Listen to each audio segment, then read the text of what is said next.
এই পৃথিবীতে বাংলাদেশের সবচাইতে বড় দুশমন ভারত। সবচাইতে বড় দুশমন কে? আমরা ভারতকে দেখিয়ে দেব ইনশাআল্লাহ। জিহাদের প্রেরণা নিয়ে যদি প্রয়োজন হয় বাংলাদেশের যুদ্ধ যদি করা লাগে ভারতের সাথে, আর যুদ্ধ করা লাগবে, রাসূলুল্লাহর ওয়াদা আছে। কার ওয়াদা? নাসাই শরীফ, ইবনু মাজাহ, এই তার দুটি হাদিসের মধ্যে হযরত আবী হুরায়রা রাদিয়াল্লাহু তাআলা আনহু বর্ণিত হাদিস রয়েছে। বলেছেন দুই শ্রেণীর লোক কিয়ামতের দিন জাহান্নাম থেকে মুক্ত হয়ে যাবে। এক শ্রেণী হচ্ছে যারা ঈসা আলাইহিস সালামের সাথে সাথী হয়ে যারা লড়বে আর শহীদ হবে, কিয়ামতে তারা জান্নাতে যাবে, জাহান্নাম থেকে মুক্ত। আর দ্বিতীয় শ্রেণী ভারতের সঙ্গে একটা যুদ্ধ হবে, রাসূল বলেছেন হিন্দুস্তানের সঙ্গে একটা লড়াই হবে। ওই লড়াইয়ে যারা শহীদ হবে রাসূলুল্লাহ বলেছেন কিয়ামতের দিন জাহান্নাম থেকে আল্লাহ মুক্ত করে দেবে।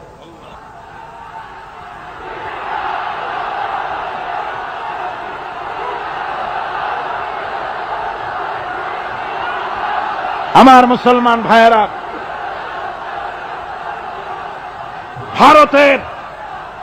ভারতের জনগণের সাথে আমাদের কোনো বিদ্বেষ নাই, ভারতের জনগণের সাথে আমাদের কোনো শত্রুতা নাই, ঠিক কিনা? আমাদের দুশমনী নরপশুর সাথে। তুমি একটা সরকার, তোমার হাতে রয়েছে সেনাবাহিনী, তোমার সাথে বিএসএফ, তোমার হাতে ল্যান্ড ফোর্স, এয়ার ফোর্স, সব বাহিনী তোমার হাতে। মসজিদ ভাঙে চোখের সামনে, তোমার বাহিনীর লোকেরা অস্ত্র নিয়ে দাঁড়িয়ে থাকে, একটা ফাঁকা গুলিও করলো না। করছে একটা ফাঁকা গুলি? মুসলমানেরা প্রতিবাদ করলো, সেই প্রতিবাদের মুখে মুসলমানদেরকে গুলি করে করে মারা হলো।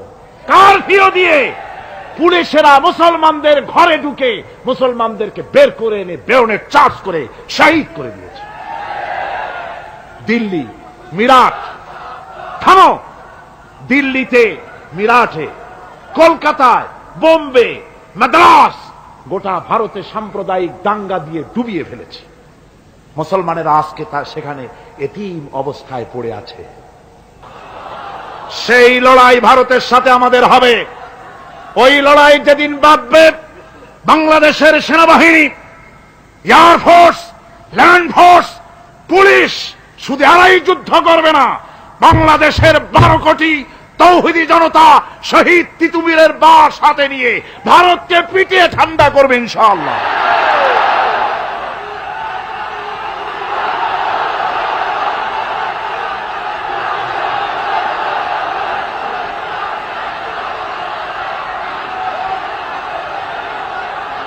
আমার দেশে ভারতের মসজিদ ভাঙার প্রতিবাদে আমাদের দেশে একটা হিন্দুও মরে নাই, কথা ঠিক কিনা কন?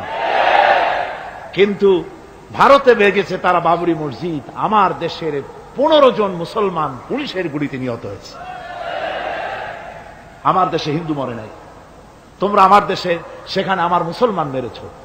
হযরত আব্দুল্লাহ বিন ওমর রাদিয়াল্লাহু তাআলা আনহু বলছেন যে আমি রাসূলের সঙ্গে কাবা শরীফ তাওয়াফ করতেছিলাম, আমি বলতে শুনলাম রাসূল বলছেন, হে কাবা, তোমার কত মর্যাদা, তোমার কত সম্মান, তুমি কত মহান, তোমার কত ইজ্জত।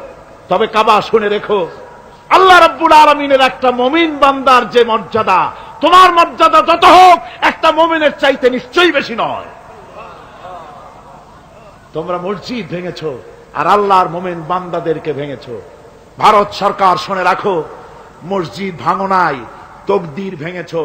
মসজিদ যেভাবে মসজিদের ইটগুলি টুকরা টুকরা হয়েছে, গোটা ভারত আজ হোক কাল হোক মসজিদের ইটের মতোই টুকরা টুকরা হয়ে যাবেই যাবে ইনশাআল্লাহ।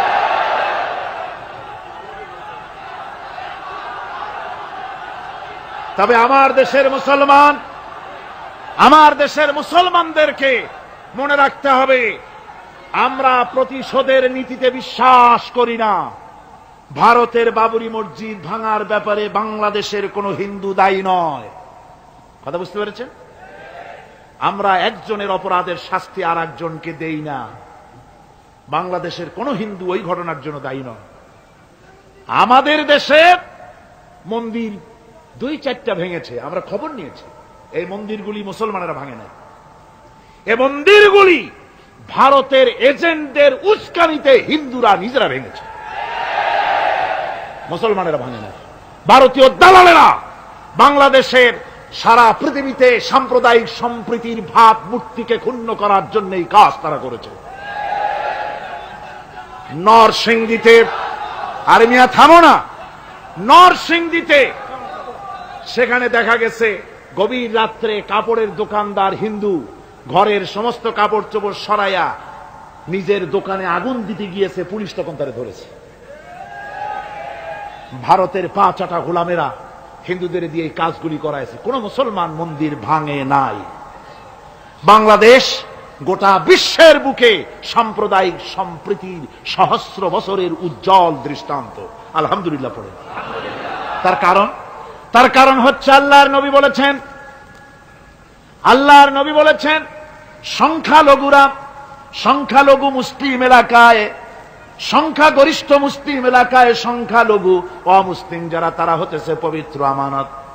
ওই আমানতের কেউ যদি খেয়ানত করে, অর্থাৎ অমুসলিমদের উপরে যদি কেউ অত্যাচার করে, তাহলে আমি নবী মুহাম্মদুর রাসূলুল্লাহ সাল্লাল্লাহু আলাইহি ওয়াসাল্লাম কিয়ামতের দিন আল্লাহর দরবারে মুসলমানদের বিরুদ্ধে মামলা দায়ের করব। এই জন্য আমরা সবচাইতে পরধর্ম সহিষ্ণু জাত।